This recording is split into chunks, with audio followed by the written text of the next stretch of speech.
Исто оваа екипа на оваа слична локација бевме на 19 март кога започнавме изградбата на новата траса од гасоводната мрежа во град Струмица, која што се протега од Урбан блок 36 или поранешна касарна до раскрсницата со улицата Моше Пијаде и 11 октомври. Значи за непол, можам така со гордост да кажам, за непол месец дена, иако имавме доста празници и дожливи денови, ние успеавме да завршиме оваа мрежа во должина од некои 700 метри и денес имате чест да присуствувате на испитување на гасоводна мрежа. Значи, како тече испитувањето, позади мене се луѓето што се дојдени од републичките инспекторати, од машинскиот факултет, кои што го прават испитувањето, и имено оваа мрежа треба да работи на 4 бара притисок, но кога се испитува со 30% поголем притисок, значи сега се испитува на 6 бара и така ќе стои 1 саат. После, значи, можете да ги сликате манометрите, ќе видите како е 6 бара и истата треба да биде после 1 час пак 6 бара, што покажува дека нема никаква пропустливост. После тоа се остава 24 часа на 4 бара, значи утре ова време ние повторно треба да ги провериме манометрите и доколку е се во ред, а се надевам дека е се во ред, бидејќи претходниот ден имавме пробно испитување и ни покажа дека е во перфектна состојба.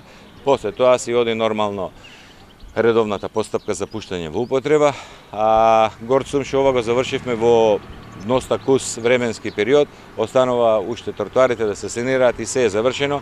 Веќе можам да слободно ви пофалам дека додека ова го градивме, само за последните 3 дена 5 домакинства дојдоа да склучат договори од овие локации, од овие улици. Значи, луѓето ја гледат предноста, ја сакат гасификацијата и верувам дека ова ќе продолжи и исто така понатаму. А ние со завршување на ова од следната недела почнуваме со повторно со градба, се префрламе на делот, мислам дека е Урбан блок 12, нема дојдете за збор, позади фабриката Гера Сунев, каде што имаме некаде 400-500 метри мрежа, која што имаме повеќе заинтересенти и таа е втората фаза. Следната фаза следува некаде после мај месец или јуни месец. Значи, овој начин на испитување е по сите европски норми и мерки. Како се испитува во Германија, во Англија, во Холандија, така се испитува и овде. И до сега никош не сме имале никаков проблем, верувам дека и денес нема да имаме, а вие може да бидете на лице место учесници, да видите дали ќе има помрднување на притисокот. Меѓутоа, сум уверен длабоко дека се ќе биде во најголем ред и дека ние ќе продолжиме да си градиме мрежите така како што се потребите на општината и како што се средствата на општината, бидејќи знаете и сами се финансираме од буџетот на општина Струмица.